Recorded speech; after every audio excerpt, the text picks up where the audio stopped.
All right, everyone, take a deep breath, settle in, and prepare, because someday you will die. But when you die, you'll be able to go to your ending, whether it be some sort of afterlife or just nothingness.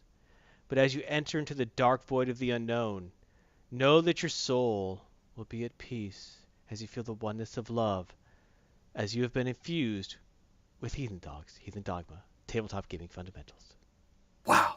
All right, that's a lot of pressure, but I can take it. All right, everyone, welcome. Thank you, Garthon. Thank you, everyone, for joining us here.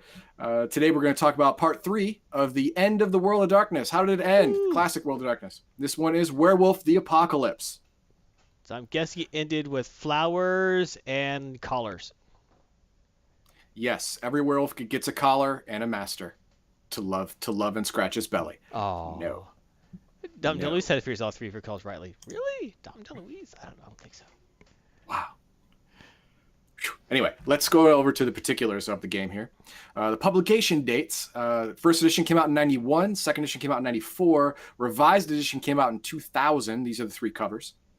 Publisher White Wolf, and White Wolf did the classic World of Darkness, and Onyx Path Publishing is doing the new World of Darkness, helping out with that. Price on eBay, you can get a book, be a varying hardcover, softcover, whatever, varying type and varying love use between $16 and $200. If you pay $200 for a Werewolf the Apocalypse book, I will drive to your house and smack you. Okay, and you can get the PDF from DriveThruRPG from between $12 and $17, depending on which version you want to get. That's acceptable. Yes, that's acceptable. Okay, now, as all of the World of Darkness games start, we start with the Red Star. This is the only common factor in all of the canon endings for each of these systems, the Red Star. It starts off as just in the Umbra, in the spirit world. So only people who can sense spirit world or sense magical or supernatural events can actually know it's there at first. You know, a red star just appears in the sky. You know, third brightest thing in the sky after the sun and the moon. And those who can see it see that it gives off a sense of dread or foreboding. And every day it's getting a little bit bigger, just a little bit. And after a while, in all of the World of Darkness settings, it becomes visible to the naked eye. So everyone can see it. That's disturbing. It is disturbing. Everyone thought it was disturbing. The vampires called it Cain's Eye or Wormwood, because Cain's Eye because they're afraid their master's coming back because this is the end times, and Wormwood because it's an evil plague on the entire world. Wormwood. Mages call it Telos, and it's supposed to bring about a great entropy and great change. And the werewolves call it Anthelios, which means anti-sun, or the Eye of the Wyrm. Now, this is written into the end times of all of the systems, and the really cool thing is the werewolves know the most about it, but no one else in the World of Darkness listens to werewolves, so no one else knows. But it affects them the least. They know the most about it because werewolves really, really love their whole prophecy and oral history, stuff like that. So it's been passed down pretty intact throughout the generations since the prophets first talked about the end times. But it affects them literally the least. The Red Star affects them the least. In Vampire, it affects them the most, and they had the least knowledge of what it was. It actually put a miasma around the world. Nice. What? No, how nice that it affected them the most and they knew the least. Yeah, Lucky them. yeah, it was pretty funny. Yeah, it affected them most because it put a miasma around the world that murdered all vampires. But they knew nothing about it. Absolutely nothing. Mages knew what it was, but it was a signpost that something was going on. It led them to the real problem. But in Werewolf, it's just like a signpost that leads nowhere. Like, oh, this is a guy on the sidewalk holding a sign like the end is nigh. Just happened to be listen to this guy. That was it. It didn't really affect them at all. Anyway, let's talk what did happen to them. Now, this is the canon portion of the end times for Werewolf the Apocalypse. Now, before I explain the first sign through the sixth sign, I'm going to tell you a little bit about the wheel. the wheel of life, or the wheel of destiny, or the wheel of the cosmos, depending on who you are and what you call it. In Werewolf the Apocalypse, the wheel is the most important thing in the world. It is the triad. There are 3 sides to this wheel: the Weaver, the Wyrm, and the Wild. The Weaver is the spirit of naming things, of making things, of creating things, making things solid in the universe. The Wyrm is supposed to dissolve the workings of the Weaver. Right. To take apart all of the things that have been named and been created. And then the Wild takes over. So the slate can be wiped clean, and the wild takes over, and now this is the stuff that new things are woven from. You start naming things again, start solidifying things in reality again. It's a cycle. That's why they call it the wheel. It just keeps turning. But in this age, where at the end of the Weaver cycle, the Weaver apparently has gone crazy and has just locked its claws into the world, going, nope, I'm not giving up. I'm not giving up. And this has made the Wyrm go crazy because he can't do his thing, or its thing. Right. So it starts to get really, really aggressive in its pursuit of taking apart the Weaver's things. They used to be in a balance. There used to be, this is my time now. You give up your time, I'll take my time, then I'll pass on to the next. You'll get your turn again. It's a wheel, man. It goes around. You'll get your turn again. Don't worry about it. The Wyrm only has one thing, and you're taking it from him. Exactly, right? I mean, literally on the wheel, the Weaver spends the most time. The Wyrm is the number 2, and the Wild literally is just moments where it's completely ascendant. The moment after the Wyrm finishes destroying all of reality, the Wild is all there is. And then that second later, the Weaver starts up again. Starts creating normalcy. Starts creating a new world. Yeah, like the Weaver's like that guy who goes to karaoke. I mean, the Wyrm's like that guy who goes to karaoke and only knows how to sing Dancing Queen. And then you get up right before him and sing Dancing Queen, and he just doesn't know what to do after that. Yeah, he's got nothing. Nothing. Completely insane. Completely insane at that point. Might snap and kill everyone in the room. Okay, so now that you have the idea of this cycle that the universe goes through every so often, then now we can talk about what's happening in the end times on the Earth right now. Well, in this world right now. Apparently it's not subtle. No, it isn't. There are 7 signs in werewolf prophecy that the end of the world is nigh. Now, werewolves have for a long time known about all these signs and have been watching for them.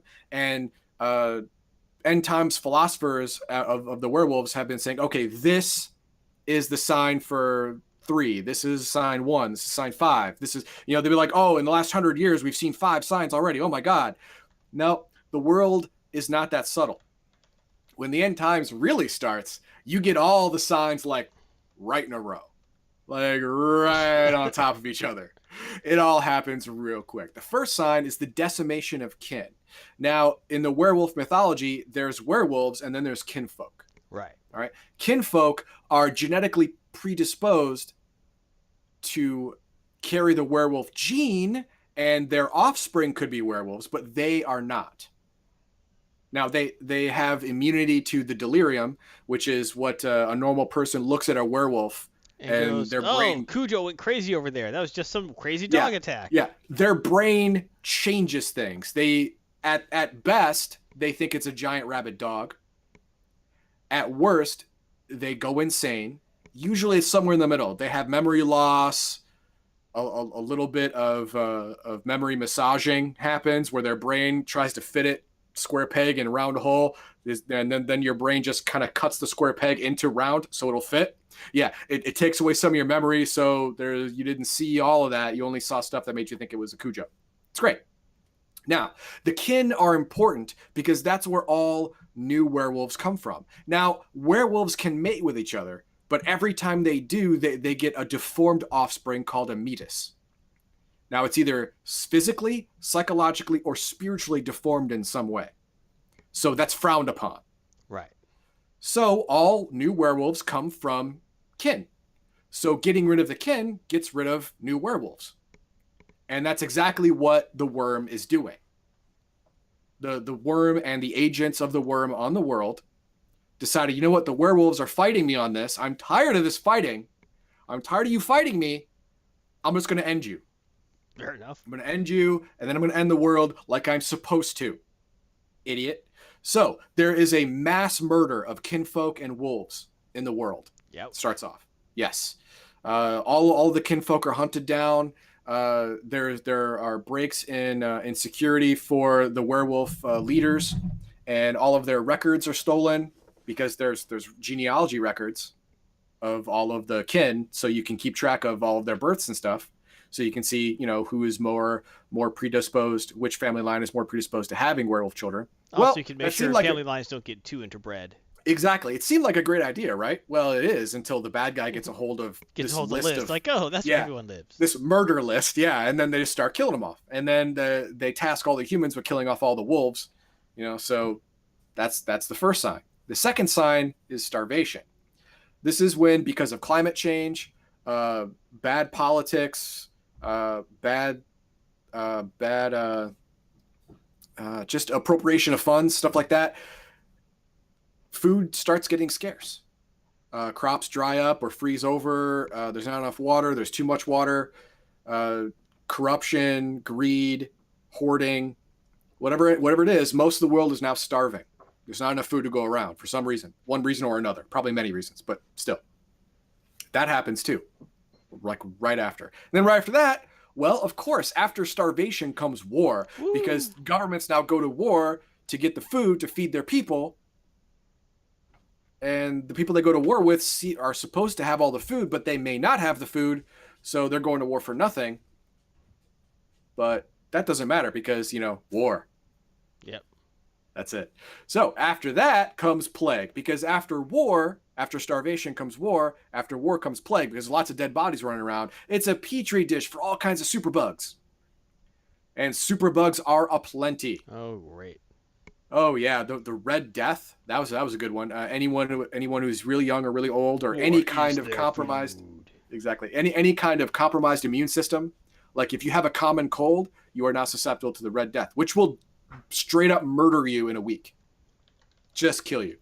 There's even a couple that affect werewolves with their regeneration. Usually, human ailments don't hurt them, but a couple of them are suspected to be worm tainted or worm engineered viruses and bacteria that can affect werewolves, but that's not proven. It's most likely though, but it's not proven. So that goes on too. So now we've got starvation, war, and plague, and after that comes pollution. Now this is a little far-fetched when I was reading this, going, I don't know, until I heard the word governments don't care anymore. I'm like, oh, okay. The phrase governments don't care anymore. This is what happened. Panicked. People have to get more food. We have to grow more food. We have to do it now. And if the environment has to suffer, so be it. All the rainforest gets cut down to create farmland to feed people. All of the environmental protections are thrown out the window to make sure people have jobs to buy food, because food's super expensive now. So people got to work 2 jobs just to buy regular food instead of like doggy chow or whatever. So yeah, all that happened, which ruins the environment, sets the ecology completely. It was already dying. Now it's super dead. And after that, well, the world's had enough, man. The world's had it. And it decides to tell everyone that we're done. You guys, you're done. Every volcano on the planet, no matter if it's active or not, goes off. Isn't this at the same time that vampires and mages are out fighting crazy stuff in the streets as well? Yes. Now, the thing is, us old disabled live on doggy food. Yeah. The thing is, the Werewolf of the Apocalypse is the least integrated with the other 2 books. Books are. So Mage and Vampire have several events that happen in their own timeline together. The Red Star, the Week of Nightmare, and a couple others. In Werewolf, the only thing that in canon happens together is the Red Star. That's it. The Week of Nightmare is not canon in the end times for the Apocalypse. Right. I mean, in one of the scenarios, the Week of Nightmare is there, but only one of the possible scenarios. Right. That's again one of the possible scenarios for the other people as well. No. The Week of Nightmare happens in canon in Vampire. Oh, no And matter it happens in canon in Mage. Yes, Oh, it okay. happens. Both of those happen before the final book, before the final Time of Judgment book. Fair enough. Yes, halfway through that book, it gives you the choices how to end it. But in both of those books, the Red Star and the Week of Nightmare happen. In Werewolf, not canon. So, Werewolf is more divorced from the other two games than the other two games are from each other. So, there's not a whole lot of talk about vampires. There's no talk about mages. None. There's a little talk about mages in one of the... vampires in one of the scenarios, which I'll get into, don't worry. But anyway, yeah, all of the volcanoes on the Earth go off at once. This is the world saying that it's had enough. Stop it. You've been beating me to death for centuries, and I'm tired of it. Now I'm going to get back at you. So volcanoes go off. Global climate change goes nutters even more. Millions of people die because the volcanoes set off lava spills, set off pyroclastic clouds, obviously. Anyone near any mountain. Like I said, it doesn't matter if it's been dormant for 10,000 years. If you live next to a mountain, it blows up. So your home blew up. Fair enough. And then after that, all those explosions set off earthquakes. Duh. And tsunami. Duh. So yeah. Volcanoes under the ocean. Exactly. Millions of folk die. It's all the folk. Don't matter who you are. They die. So exactly. Those are the first 6 signs. The 7th sign is up to you. Oh, That's all right. Depends on which apocalypse you choose. And this is your apocalypse of choice.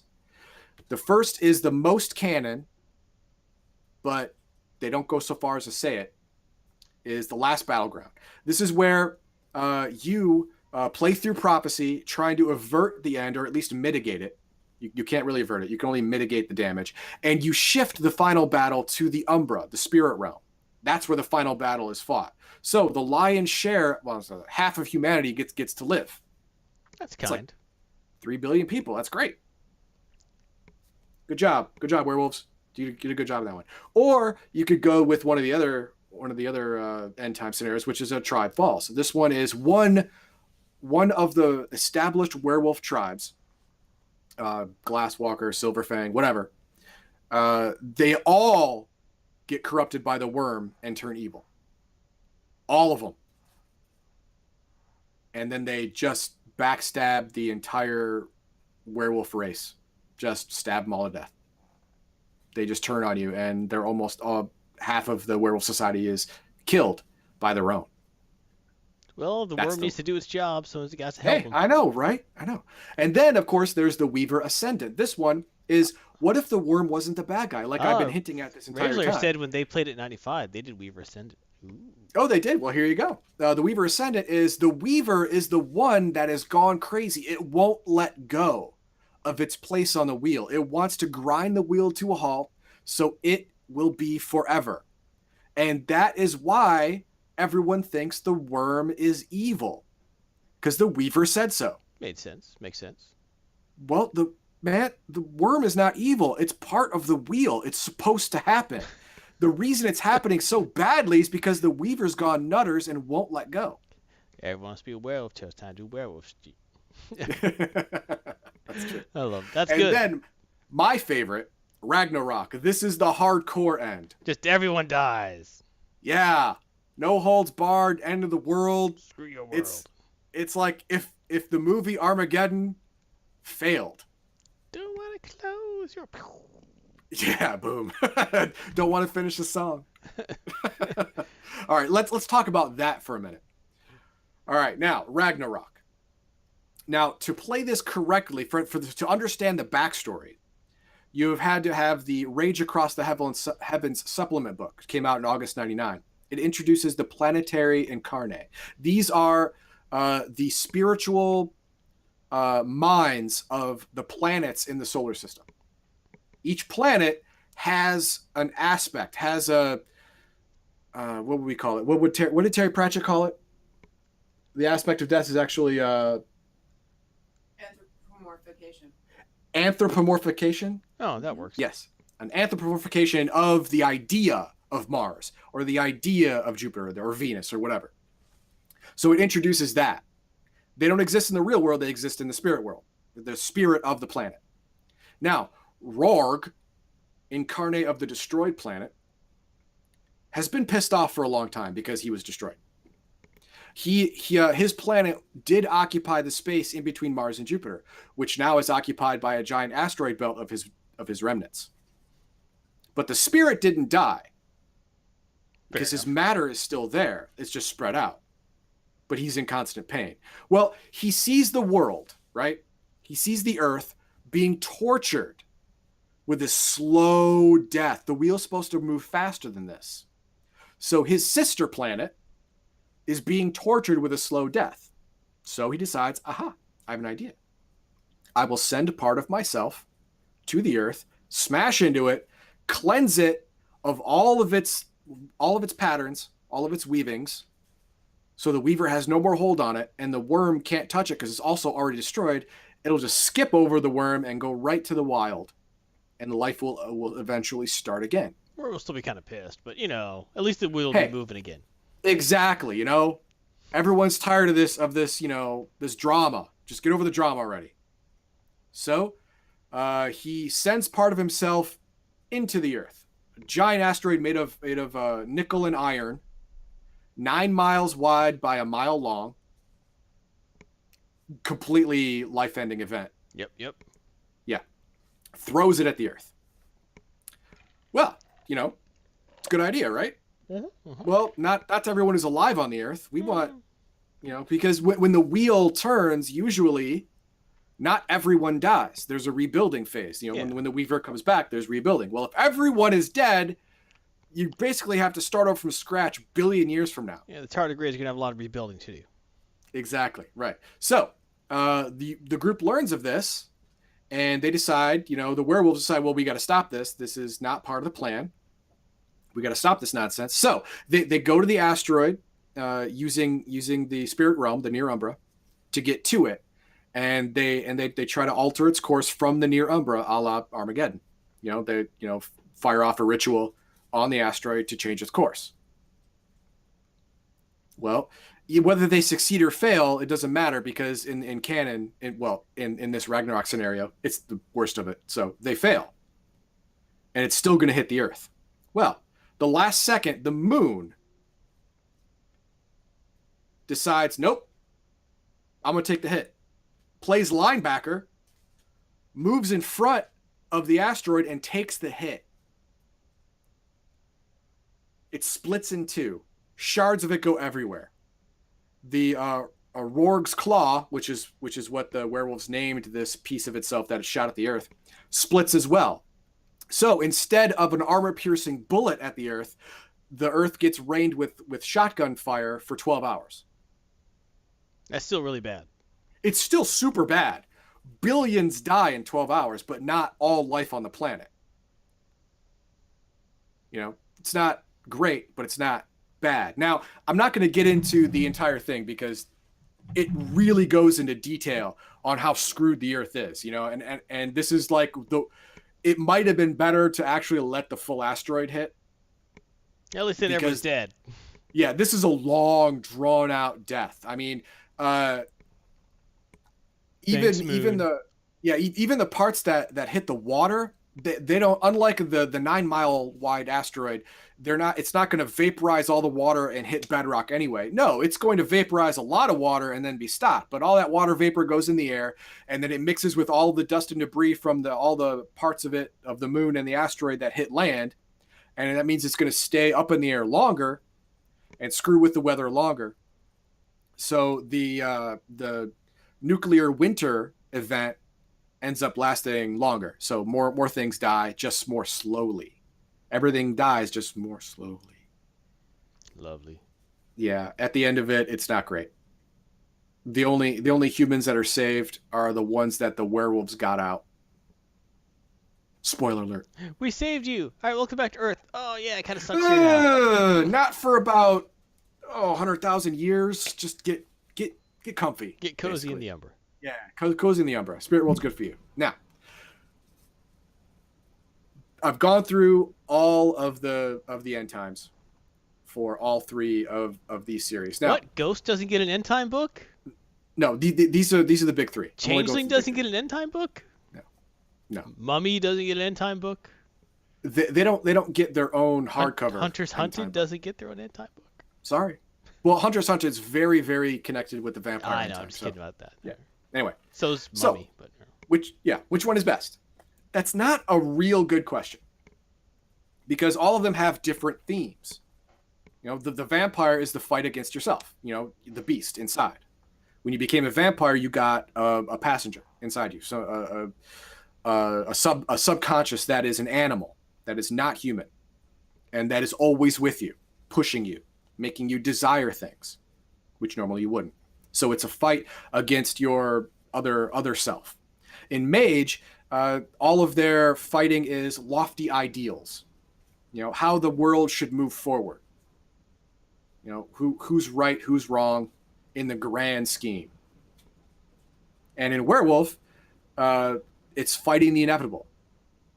You know, it's fighting against the Wyrm and all of the Wyrm's minions, and it's a losing battle. It is, because the Wyrm is supposed to happen. that's true.